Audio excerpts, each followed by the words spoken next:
Good evening, everyone, and welcome to this Forum for Philosophy event. I'm Jonathan Birch. I'm an associate professor of philosophy at the LSE, and I'm going to die.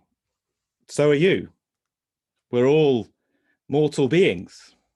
But what can we learn about ourselves by facing up to our own mortality? Are there ways of dying well and dying badly? And what does the question of how to die have to do with the question of how to live? These are our questions for this edition of the Philosophers Book Club, where our focus will be on the death of Ivan Ilyich by Leo Tolstoy, one of my favorite books. And it's a real pleasure to be joined by two panelists for whom it's also one of their favorite books, Olga Sobolev and Thomas Karshan. Unlike me, Thomas and Olga are also experts on Russian literature. I'll just begin by very briefly summarizing the book, and then we will zoom in to a passage that's been picked out for us by Thomas. It's fair to say that the death of Ivan Ilyich is a sad book. It begins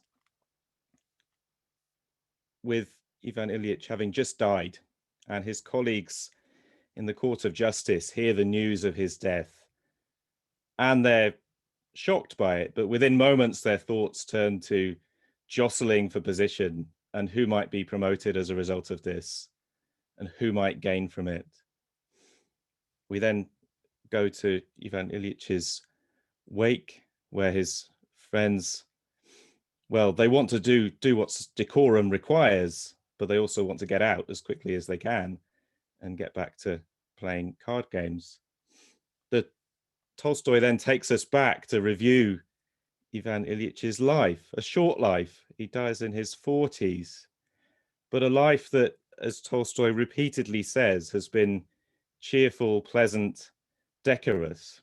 It's a life where Ivan Ilyich has done exactly what he thinks society requires. He's pursued a fairly unexceptional but good career in the law. He's found it absorbing.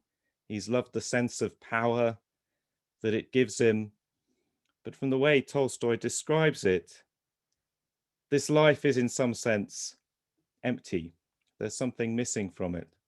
And then just at the moment when it seems like it's reached the height of cheerfulness, pleasantness, and decorum, as Ivan Ilyich is kitting out a new house, he falls and bangs his side on the handle of a window frame and gets lightly bruised.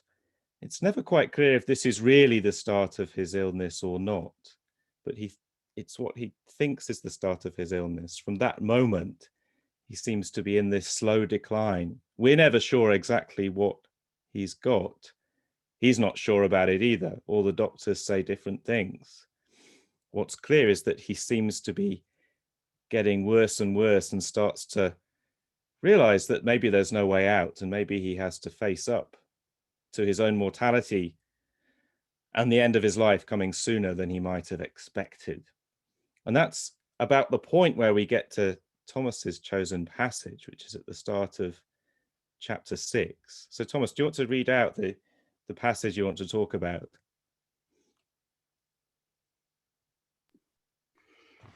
Well, first of all, I'd like to thank Jonathan, the Forum for Philosophy, for having me. As Jonathan said, this is the most wonderful novella, and it's been a good thing to be prompted to reread it. I'm going to read this passage at the beginning of chapter 6, which I think is one of the core passages of the book. Ivan Ilyich could see that he was dying, and he was in constant despair. In the depths of his soul, Ivan Ilyich knew he was dying, but not only could he not get used to the idea, he didn't understand it, couldn't understand it at all. All his life, the syllogism he had learned from Kiesewetta's logic, Julius Caesar is a man, men are mortal, therefore Caesar is mortal, had always seemed to him to be true, only when it applied to Caesar. Certainly not to him. There was Caesar the man, and man in general. It was fair enough for them. But he wasn't Caesar the man. He wasn't man in general. He had always been a special being, totally different from all others. He had been Vanya with his mama and his papa, with Vitya and Volodya, with his toys and the carriage driver, then little Katya, with all the delights, sorrows, and rapture of childhood, boyhood, and youth. Did Caesar have anything to do with the smell of that little striped leather ball that Vanya had loved so much? Was it Caesar who had kissed his mother's hand like that? And was it for Caesar that the silken folds of his mother's dress had rustled the way they did? Was he the one who had rebelled at law school over the provision of snacks? Had Caesar been in love like him? Could Caesar chair a session like him? Yes, Caesar is mortal, and it's all right for him to die, but not me, Vanya, Ivan Ilyich, with all my thoughts and feelings. It's different for me. It can't be me having to die. That would be too horrible. So, shall I say a little bit about why I chose this passage, Jonathan? Yeah, absolutely. I've chosen this passage because it seems to me to get to the heart of what makes the death of Ivan Ilyich really a true work of art, and one that teaches, but doesn't teach by telling you anything simple. The author I work on a lot, Nabokov, said that there was always a preacher in Tolstoy who threatened to destroy the artist, but I think the artist is fully in control in this great novella. And it's for that reason that it teaches us more profoundly about what it feels like to be about to die than Tolstoy does, for example, in A Confession, which is a wonderful, wonderful piece of writing shortly before Ivan Ilyich. I recommend it to anyone who's confronting the terror of death. But this is different. This is a novel, and I want to say why. First off, he starts by contrasting two different kinds of knowledge. On the one hand, in the depths of his soul, he knows he's dying, but he couldn't get used to it. He didn't understand it. And this is immediately something that concerns Tolstoy all through his thought. There are things that reason knows, and there are things that the soul knows, or that the depths of the body know. And they are entirely different. And reason here is deceptive. Reason cannot digest the thought of death. Fortunately for Ivan Ilyich, there is some animal consciousness deep in him, which is bringing him towards the recognition of death that he needs to get to. And that theme of the falseness of reason immediately gets picked up with this fascinating, profound joke, really. In A Confession, Tolstoy says that when we first recognize the absurdity of life, and the absurdity of death bursting into life, we feel as if some kind of God who does and doesn't exist is playing a joke on us. And this is a horrible joke. Julius Caesar is a man, men are mortal, therefore Caesar is mortal. But I am not Caesar, therefore I'll not die.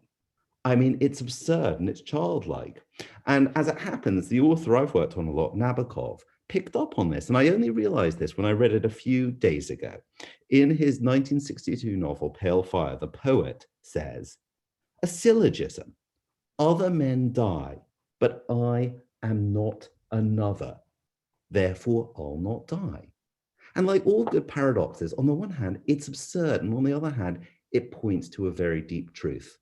We think death is for other people, and we think that all these general truths that we can offer about the world somehow don't apply to us. I think I'll stop there. I've got a couple more points I'd like to come back to about this passage, but I'd like to open up the discussion at that point. Great. Olga, what's your reaction to this passage? Oh, we can't hear you. No. All fine. First of all, just quickly, I also would like to thank Jonathan very much for inviting me, because it's such a fascinating topic, and I immediately jumped on the opportunity, because it's absolutely great pleasure. So thank you. I think it's a marvelous passage precisely because if even we kind of don't think about the general idea of kind of reasoning, if we apply it to ourselves, just kind of, we never think about dying in the first person. It always in the third person.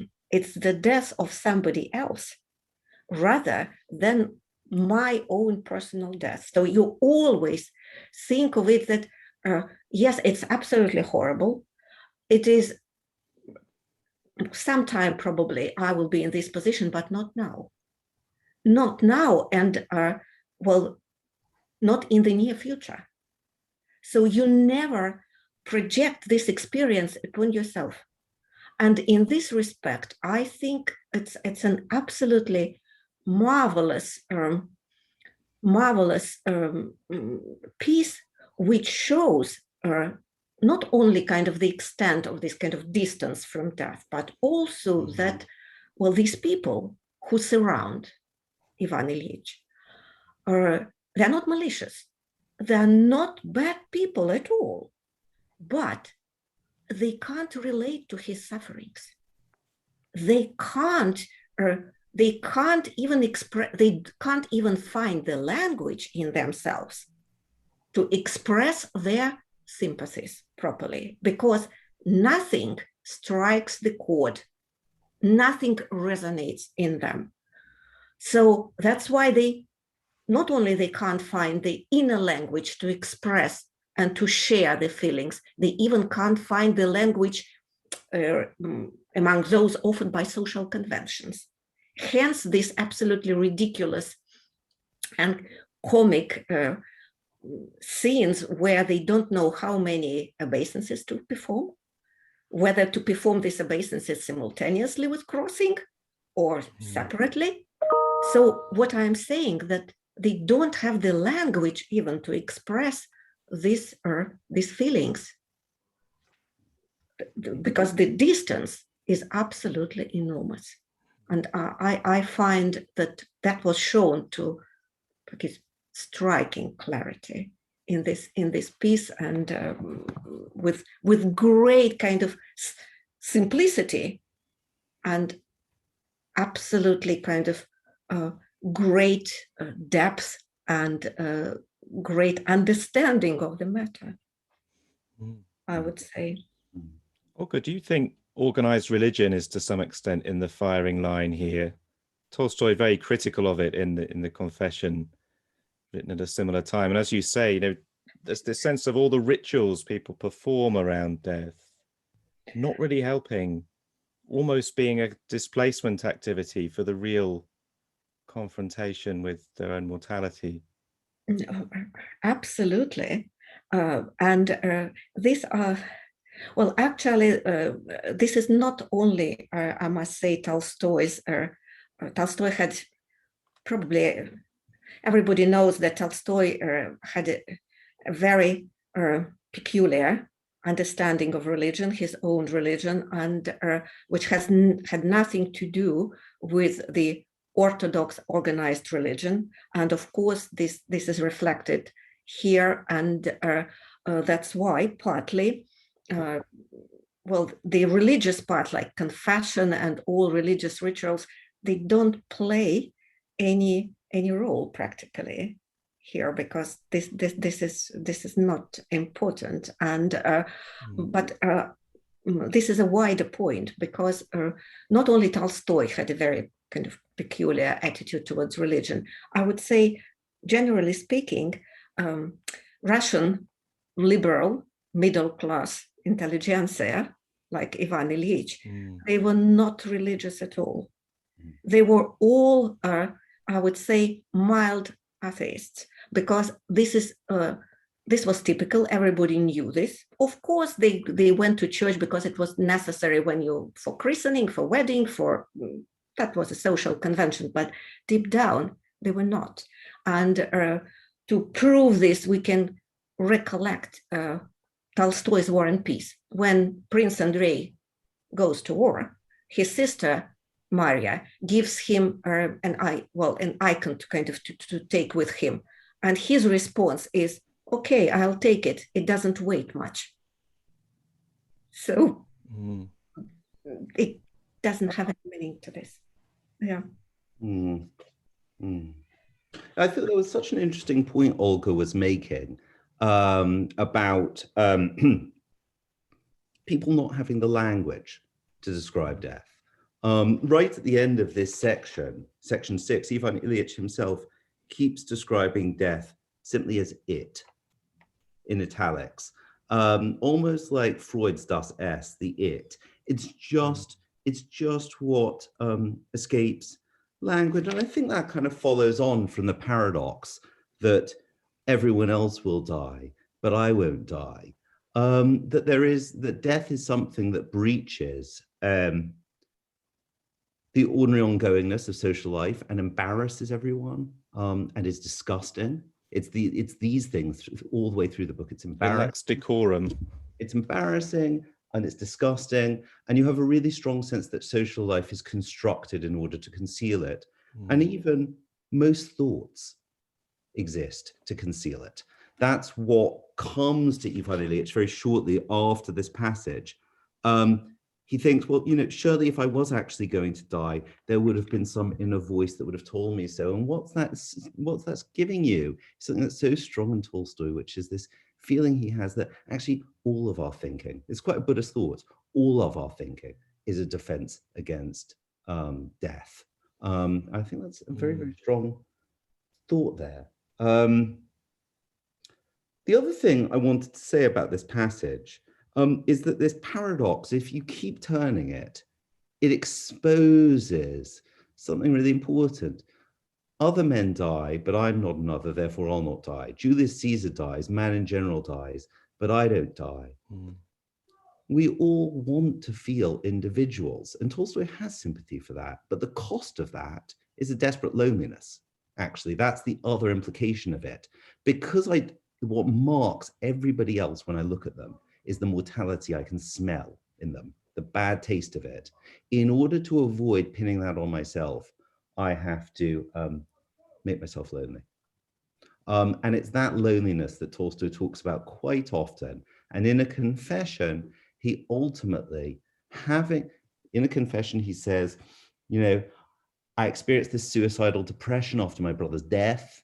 And I thought, how can I deal with the absurdity of death? How can anyone deal with it? Once you see it, how can you go on living? And he says, for some people, number one, they're just ignorant. They haven't noticed it. They're young, or they're old, or they're foolish.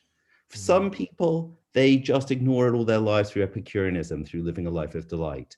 Some people, the strong, have the strength to commit suicide. And a fourth group know it, but are too weak to follow through. Even people he admires like Schopenhauer. But then he says, then I realized that this was all wrong and that reason was lying to me, and I had to go deeper and embrace the instinct for life and for death that I find in the common people and in the peasants, and join them. And that is a reunion for Tolstoy with the ordinary ongoing life of man. He says you cannot reconcile yourself to death, and you cannot live a true life unless you see your life as part of the whole life of mankind, so that the solution to death is also a solution to loneliness. And I think that's implicit here as well. Yeah, so I was going to bring up later 𝗍𝗴, Ivan Ilyich's servant, the one character in the book who escapes the critique of Russian middle class life, and who is just portrayed as someone who gets it, who is actually in contact with the realities of life and death rather than hiding from them. And it's tied into that idea, isn't it, that Tolstoy thinks peasants know how to live, basically. He thinks his own class and the middle class have lost their grip on how to live because they're not in contact with the realities of life and death. But the peasant class gets it.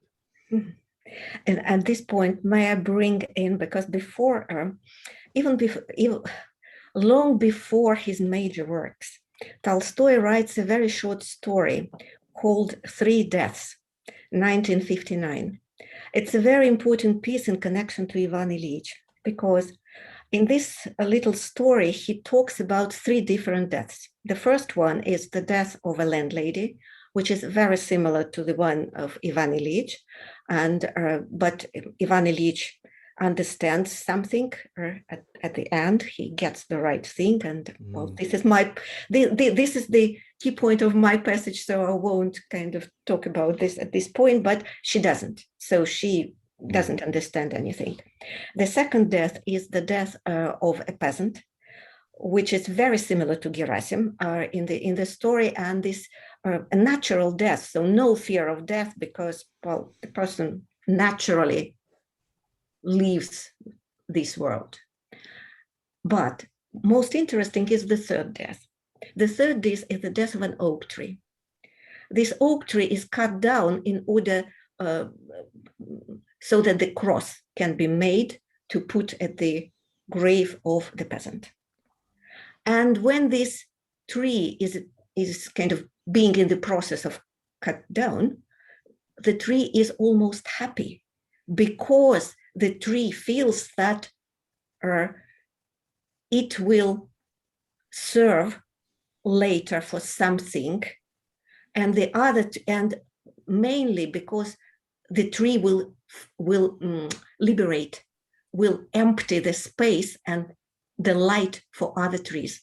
So by dying, it promotes life of others. And in this respect, it's a very important point which resonates in Ivan Ilyich practically directly. And so which shows that there was this continuity of thought in Tolstoy's philosophy and his way of thinking. Great. I think before we move on, I'll just say about questions. If you have a question for our panelists at any point, just type it in the Q&A box. Towards the end of the event, we will take some questions. We might not be able to take all of them, but you can post them at any time. So, Thomas, your passage was from chapter 6, and Olga, you've picked a passage that is further along, I suppose, further along Ivan Ilyich's descent towards death, in fact, quite close to the end for him. Do you want to tell us about the context of that passage and read it to us? Yes, thank you. I think I will go directly into reading. This occurred at the end of the third day, 2 hours before his death. Just then his schoolboy son had crept softly in and gone up to the bedside. The dying man was still screaming desperately and waving his arms. His hand fell on the boy's head, and the boy caught it, pressed it to his lips, and began to cry. At that very moment, Ivan Ilyich fell through and caught sight of the light. And it was revealed to him that though his life had not been what it should have been, this could still be rectified. He asked himself, what is the right thing? And grew still listening. Then he felt that someone was kissing his hand. He opened his eyes, looked at his son, and felt sorry for him. His wife came up to him and he glanced at her.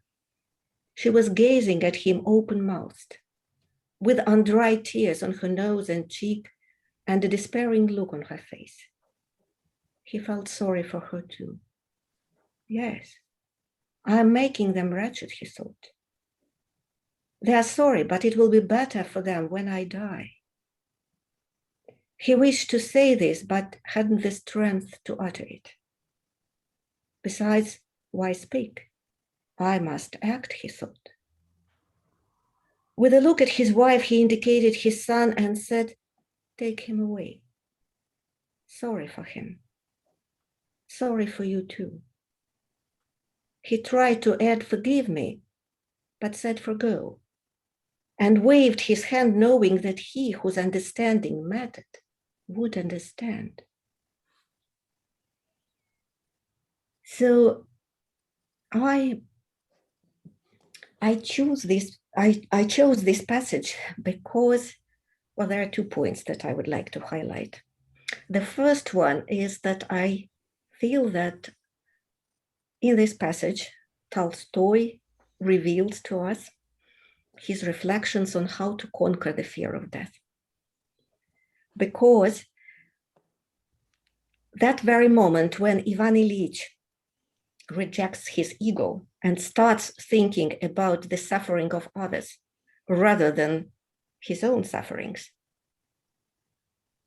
he immediately finds himself, and that happens directly after this passage, he finds himself surrounded by light. His fear of death disappears, and more importantly, he has no pain. So as soon as he starts feeling for the others rather than for himself,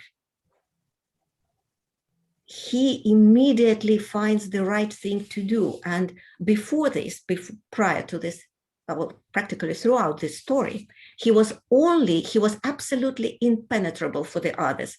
It was as if he was separated from the others by kind of a glass wall, if you wish, because there are two narrative voices in the story. It is narrated from the third person, and this is the attitude of the others.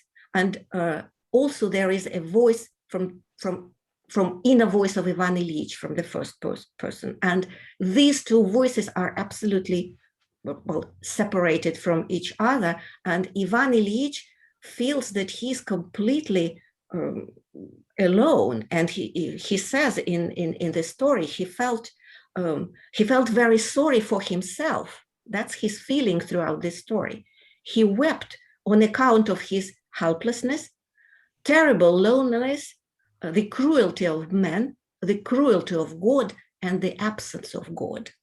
So throughout this story, and that's the point you, Jonathan, made, that no religion at all, he doesn't feel any connection with the divine. And as soon as he starts thinking about the others, everything changes. Why? Because, and here I refer to confession, which Thomas mentioned, an important piece. For Tolstoy, the only way to conquer the fear of death was to believe in afterlife, because otherwise it's impossible.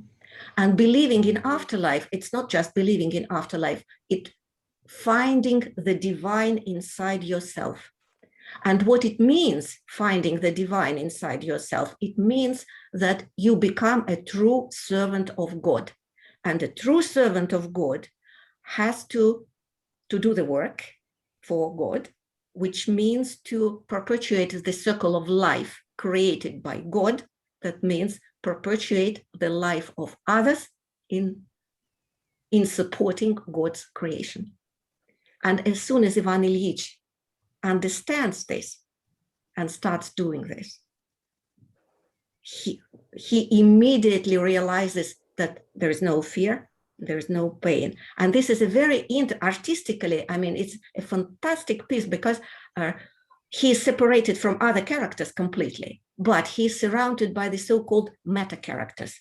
He's surrounded by meta characters, like fear, loneliness, pain, death, to the extent that he physically sees death, because it says death, would come and stand before him and speak to him.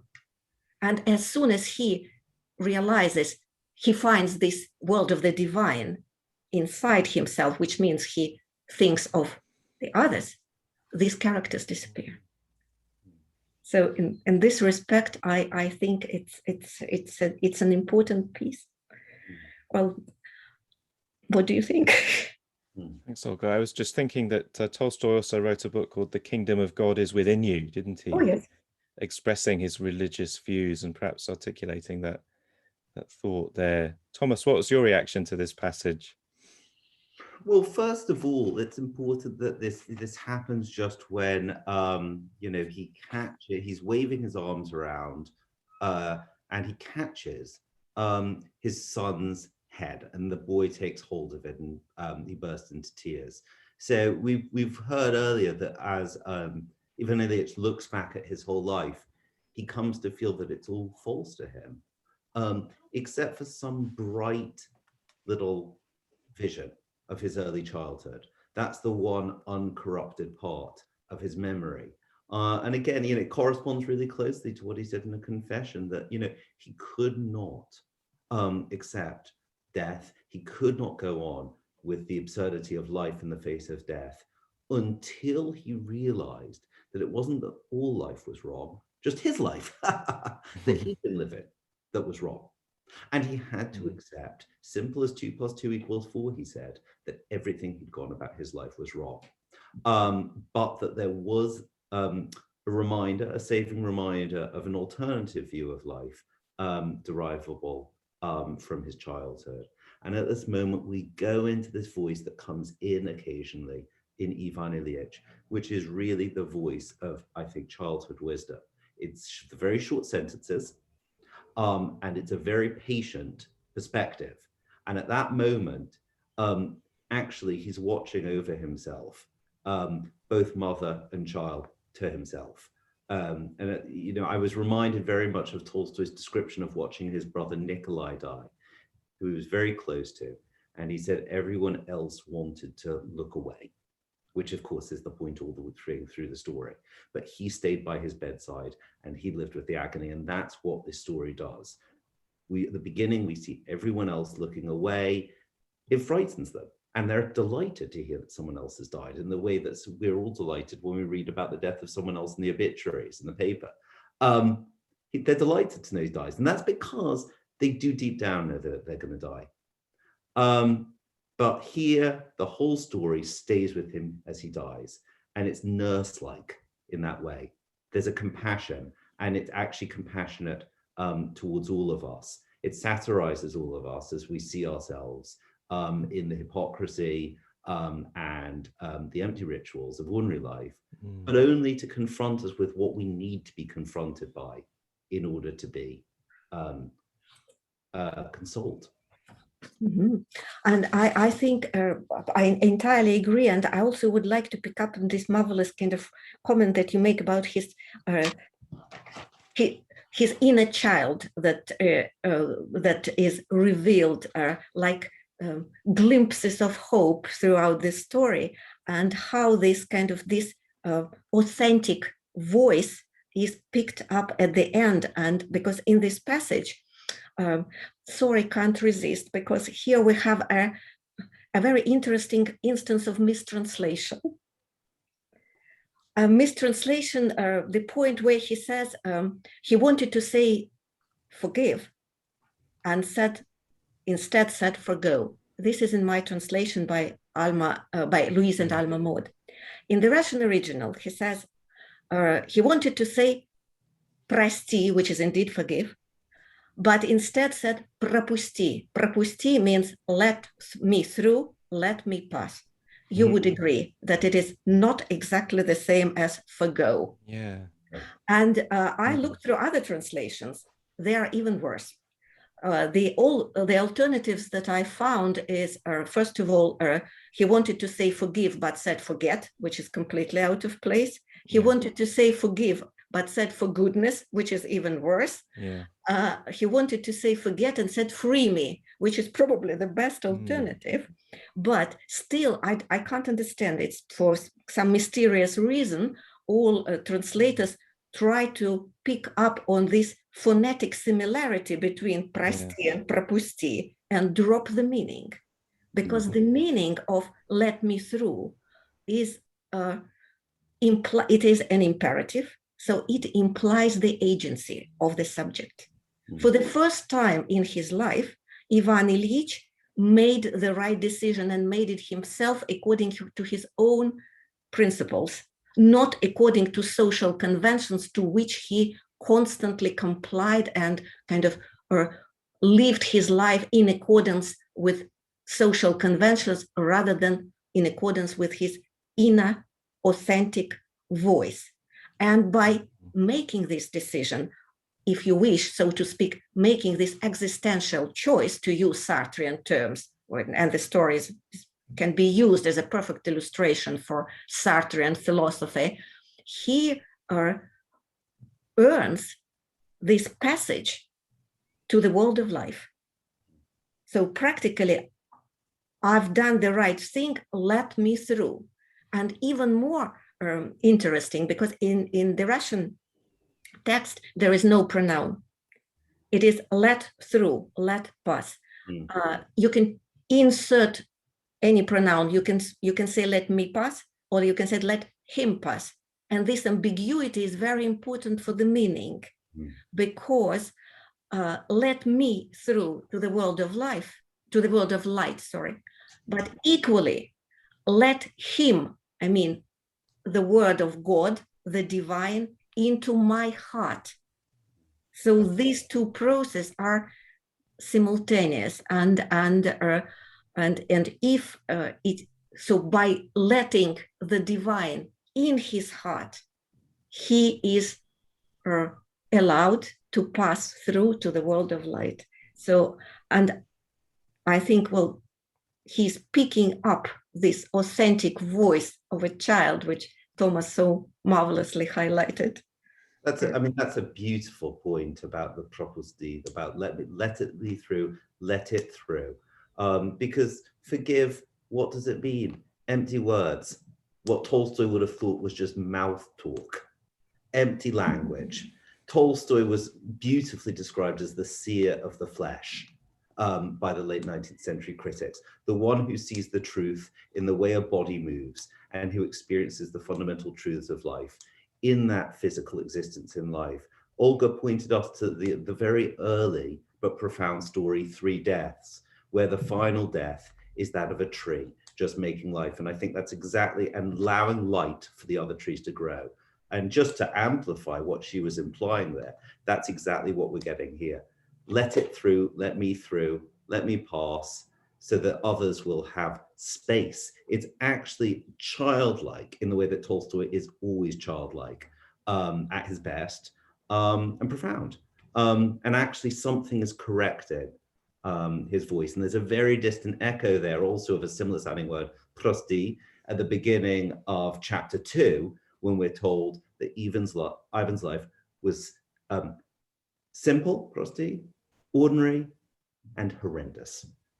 Simple, ordinary, and horrendous, which is really fundamental to it. Tolstoy is not pointing to an unusually bad person, just someone who can't take the measure of the appallingness of a life which hasn't yet recognized its place in the ongoingness of everyone else's life, what Olga called the circle of life, which is exactly that, the rising and falling of the wheat and the rising and falling of lives. Yeah, fantastic micro-analysis of individual words. I love that. I want to take some questions in a few moments. So if you have any questions you'd like to post, please do that now. I wanted to ask though about, zooming out to the bigger picture, I suppose.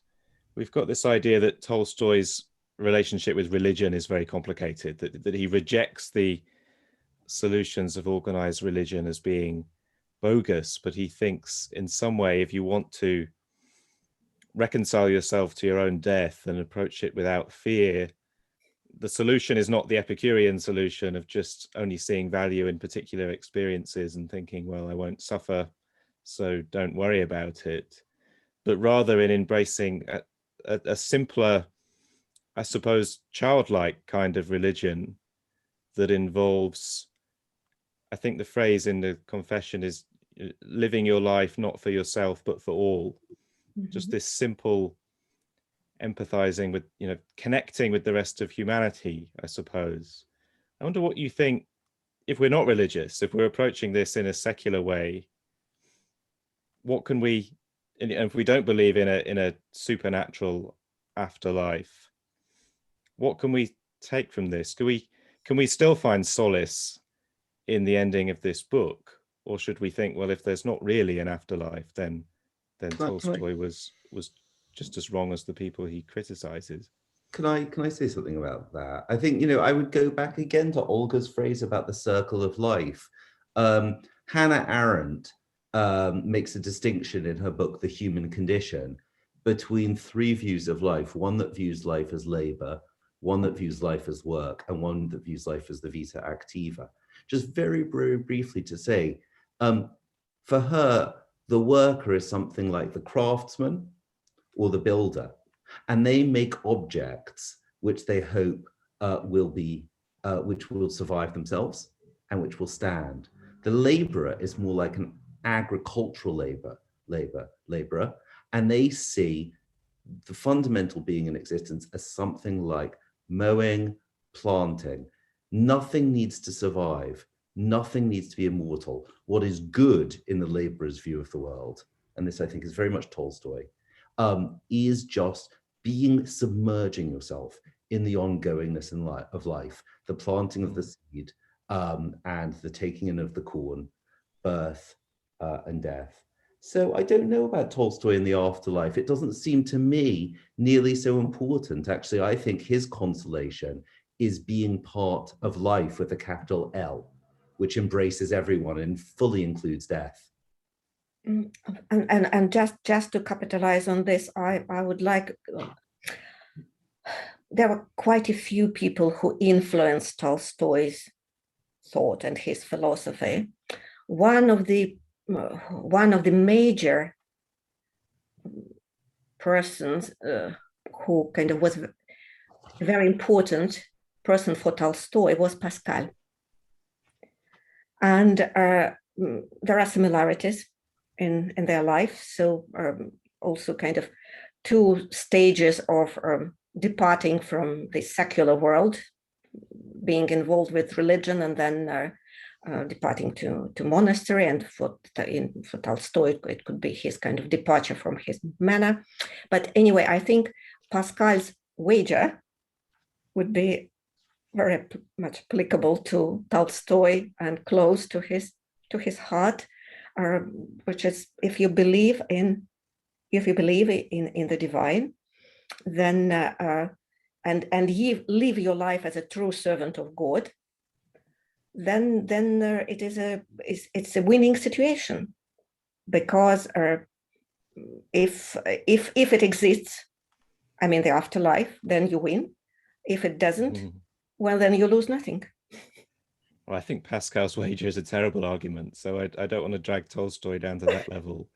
I was reminded of Samuel Scheffler's book, Death and the Afterlife, which it's one of my favorite books of recent years in philosophy, where Scheffler argues many of us now don't believe in an afterlife in a supernatural sense, but that's largely because there's a secular version of the afterlife that has come to play more or less the same role, namely the idea of future generations that will persist beyond our own, and that it's the idea of being connected to future generations and being able to do things that will make their lives better that adds meaning to our own. And if we came to know that there would be no future, that there would be no future generations, that the circle of life was about to come to an end due to an asteroid impact or something, that really would take away a lot of the meaning in our lives. So there's a secular version of the afterlife that is about being connected to the future. Yes, very much so. And Tolstoy had a very paradoxical, I would say, and complex understanding of religion for himself. Just to start with, his rejection of religion was started because he didn't believe in Eucharist at all. He didn't believe in any kind of miracles, so this side was alien to him. And I'll say a horrible thing, but that was his thought, because he didn't believe in resurrection. He considered which immediately questions afterlife.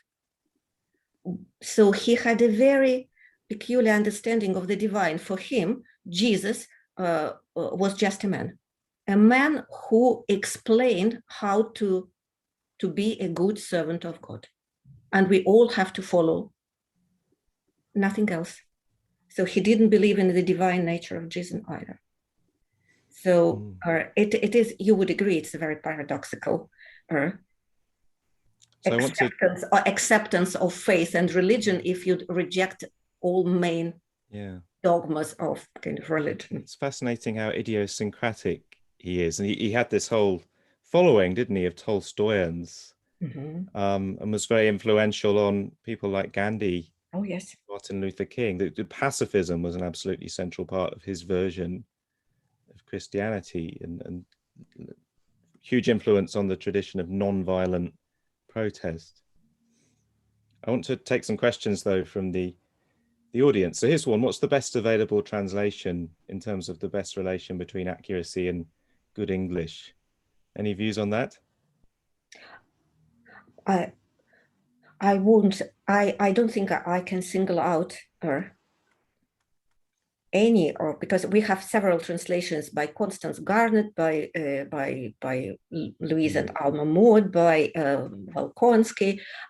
All of them has their own merits. All of them has their weaknesses, but it's the art of translation is a very difficult art, and it's practically an impossible task to preserve everything. So I think all translations are worth reading, because I admire the work of all these translators.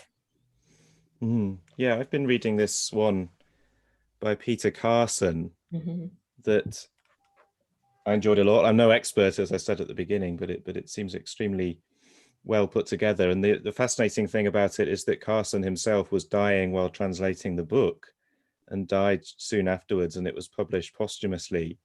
So it's extraordinary to think of the translator of the book going through this same process Ivan Ilyich himself in the book is. So some more questions here. What do you think was missing from Ivan Ilyich's life, in your view and in Tolstoy's, and are they different? Thomas, what do you think was missing? I think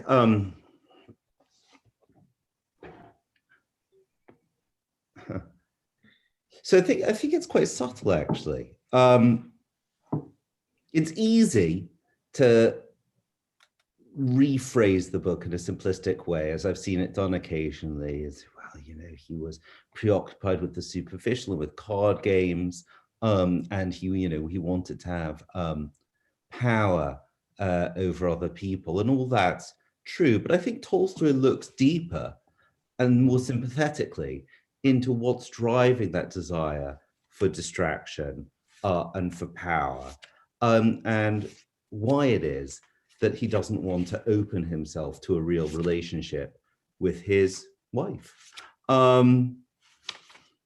mean,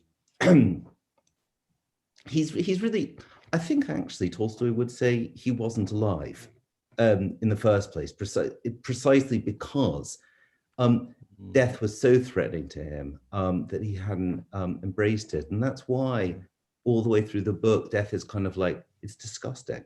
It's disgusting, actually. And the book is called The Death of Ivan Ilyich, whereas you might intuitively think it would be called The Life and Death, but in a way there was no life. It's possible, actually, to take that as a dark joke about, you know, that the whole book is about his life, which was a death, and he only lives at the moment of death when he escapes death. So, I mean, I could say much more about this. I think the very short answer as to what was missing in his life was death.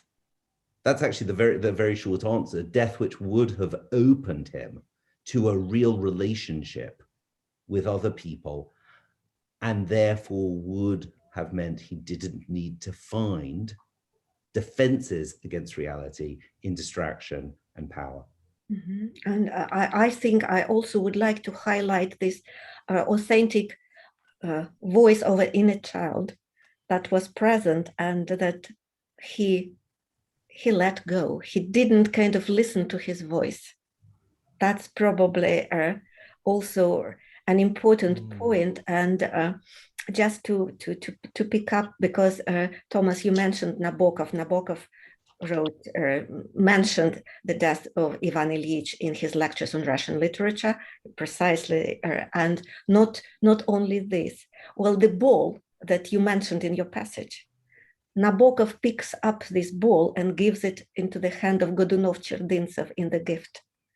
And because the poem of Godunov-Cherdintsev is The Lost Ball, and its direct reference, and the epigraph to The Gift is Death is Inevitable, which is a direct link to Ivan Ilyich. And I think, well, this Nabokov was a very kind of keen person, and because he kind of cast a spotlight on this child's voice in this passage, I think it's important. So that's Nabokov's viewpoint. So another what was question here missing about Tolstoy and women. So we've seen that in a way, Tolstoy thinks that peasants like 𝗍𝗴 are more in touch with the realities of life and death, and also children, compared with middle-class adults like Ivan Ilyich. The question is, did Tolstoy believe that women had a more direct and intuitive connection with death and birth? For example, the differences between Kitty and Levin in 𝗓𝗏 𝗀𝗃𝗃. I think that is a genuine theme in 𝗓𝗏 𝗀𝗃𝗃, from what I remember. It doesn't seem to be so visible in Death of Ivan Ilyich, where the women seem just as clueless as the men. Yeah, I think that's right. I don't know if Olga has any more light to cast on it. He says some terribly misogynistic things in A Confession and elsewhere about women not being likely to engage with the absurdity of death. But just as you say, in 𝗓𝗏 𝗀𝗃𝗃, you know, he does seem to imply that they're actually closer to truth in their continuity with birth and death. But the only thing that I can add is there is Tolstoy and Tolstoy after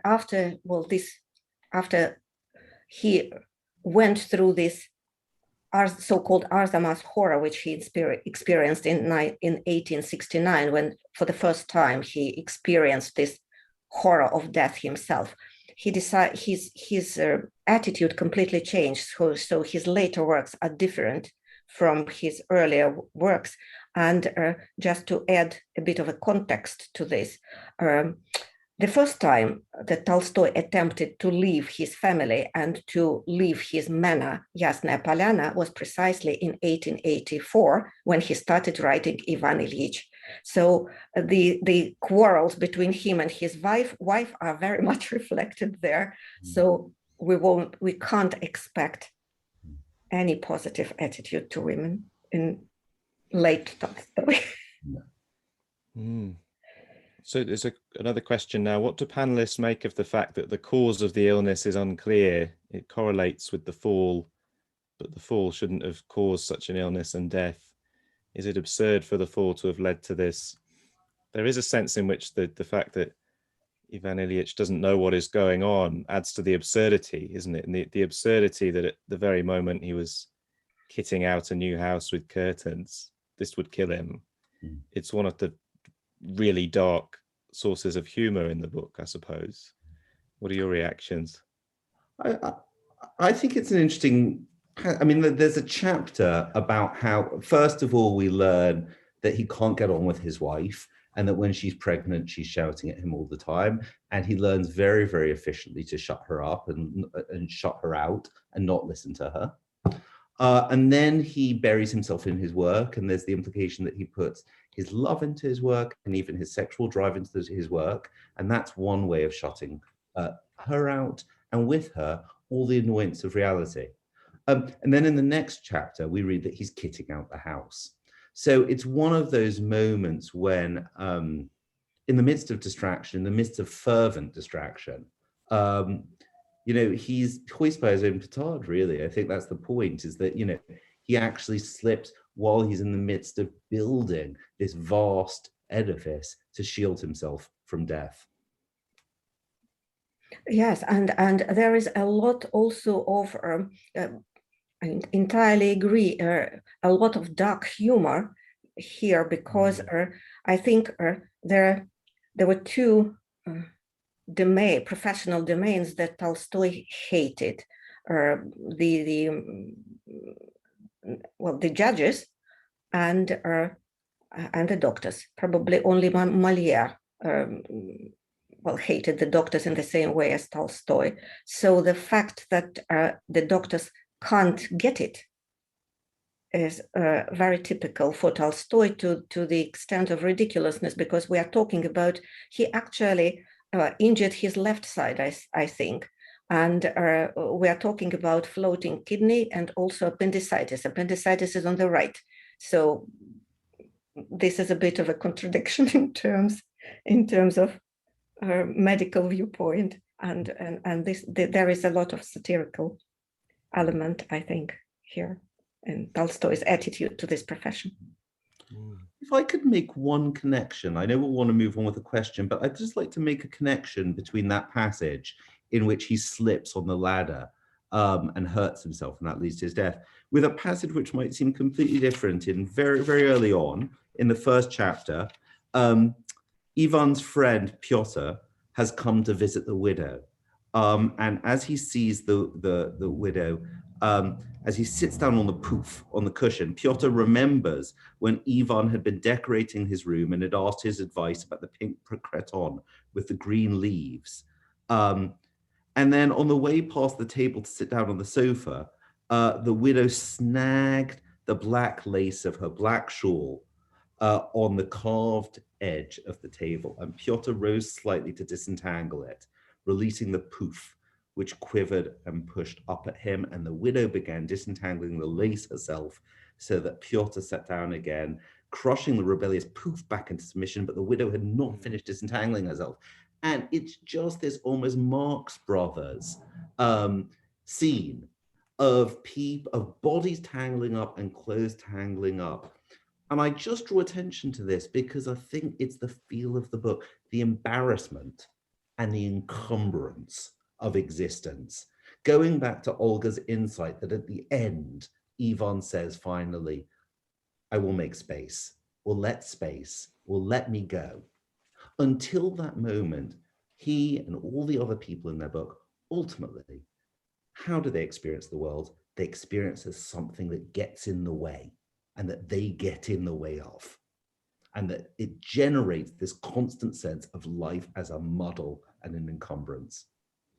Oh, yes, and just to add to this, because you read this marvelous passage, it is that all of them, in a way, live their, well, to put a cliche, use a cliche, an inauthentic life. So therefore, they are surrounded by the objects, and the objects actually are alive, because in this passage, poof is alive, because it reacts, and also kind of there are a lot of kind of objects that are presented as alive, because all of them are kind of living dead, and the objects are dead living. The objects are almost more alive. It's just like Yes, they're, absolutely. They're disgustingly, embarrassingly alive. Yeah.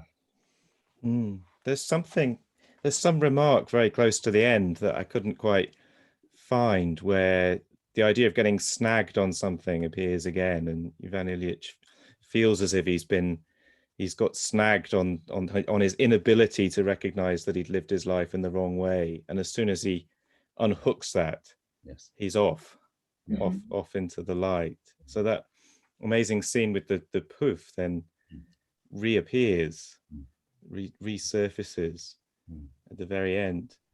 So perhaps time for one more question. I think there's several questions, in fact, about Tolstoy's influences, and one question about, was Spinoza an influence? I don't know. No. There's a question about, what about Asian religion and Buddhist philosophy? Now that really is discussed in the Confession, isn't it, along with Schopenhauer?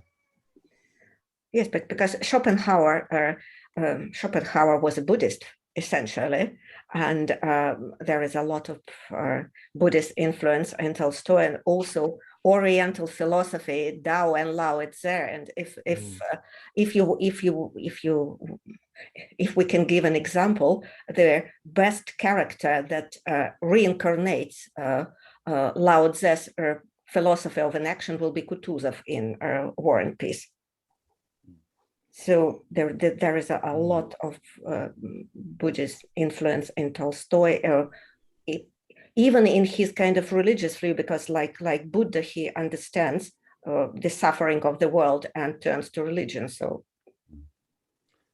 yeah, I mean, I saw that question about Buddhism. It's interesting. In a confession, he goes through what Solomon and the Buddha and Schopenhauer all say about the absurdity of death. I think that, you know, Tolstoy was a great reader of Schopenhauer, and through Schopenhauer, a lot of Buddhist thought.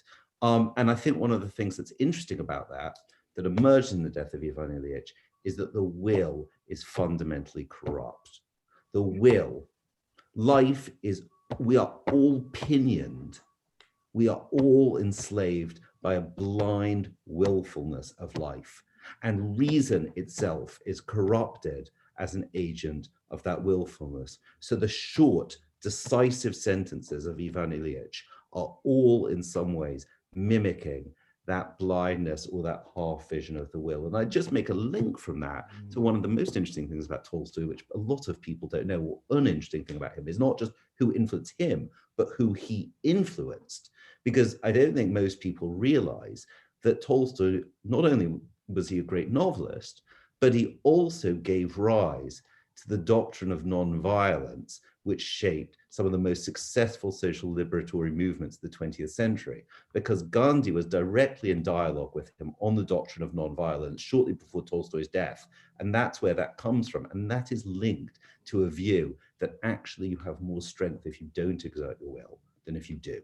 And you allow your opponents to demonstrate their own corruption. And that passes from Gandhi on to Martin Luther King. So there's a really interesting through line about the power of abandoning the will. And he extended this to animals as well and was a notable early vegetarian. Great. Well, thanks very much, Olga and Thomas. I'm afraid that's all we've got time for. There's lots of questions that we didn't get to, unfortunately. My apologies if we didn't get to your question, but thanks very much to our audience for joining us. And thanks to our panelists for a fantastic discussion.